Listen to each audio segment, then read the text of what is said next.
Donc en effet, oui, les finances de la ville de Revin, finalement des marges de manœuvre, il n'y en a pas. Et de fait, il y a une forme d'équilibre économique qui va se chercher par la vente de bois. Donc moi j'avais posé la question à l'adjoint aux finances, de dire on ne sait jamais si demain on ne vend plus de bois, comment on fait? Là, il n'y a pas eu trop de réponses. Donc justement, ça me permet de souligner la façon dont on a abordé cette campagne et notre programme. C'est-à-dire qu'on ne fait pas de fausses promesses. Et notamment, vous remarquerez, si vous lisez le document, qu'il n'y a eu aucun engagement sur des investissements. Parce que de fait, un investissement, c'est ce qui coûte le plus cher. Je me rappelle de la campagne de 2020, où, en ce qui me concerne la liste que je conduisais, on n'avait pas mis en avant le fait de vouloir faire le groupe scolaire campagne.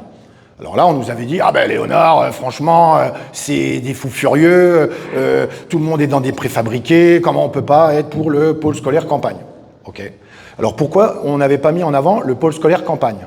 Bien, parce que d'une part, on avait fait une sorte de sondage où on avait listé tout un tas d'investissements. On s'était dit, tiens, ça pourrait être des investissements pertinents pour la ville de Revin. Et parmi ces investissements, il y avait le pôle scolaire campagne.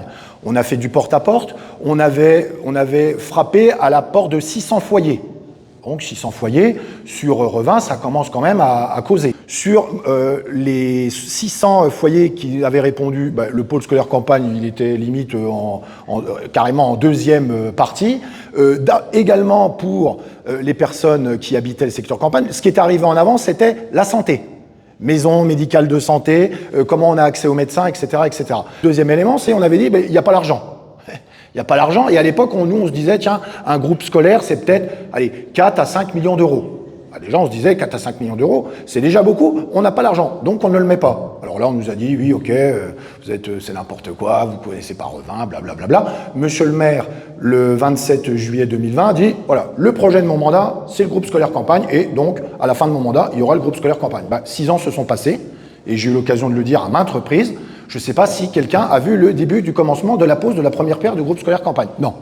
Et quand j'ai posé la question à l'occasion des orientations budgétaires, je dis à monsieur le maire, tiens, c'est bizarre, monsieur le maire, je ne vois même pas une ligne, là, pourtant on a dépensé à peu près 60 000 € de dépenses d'études sur le pôle scolaire campagne, on n'en parle plus.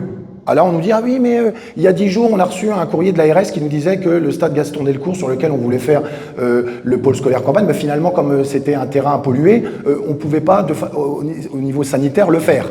Et puis, maintenant, ça coûte 12 millions d'euros. Ah oui, donc vous comprenez, on n'a pas l'argent. Ah oui, on vous l'avait dit en 2020. Donc, pour répondre à votre question, on a fait 0 promesse d'investissement. Le reste, justement, on s'est dit, soyons prudents, pas de fausses promesses.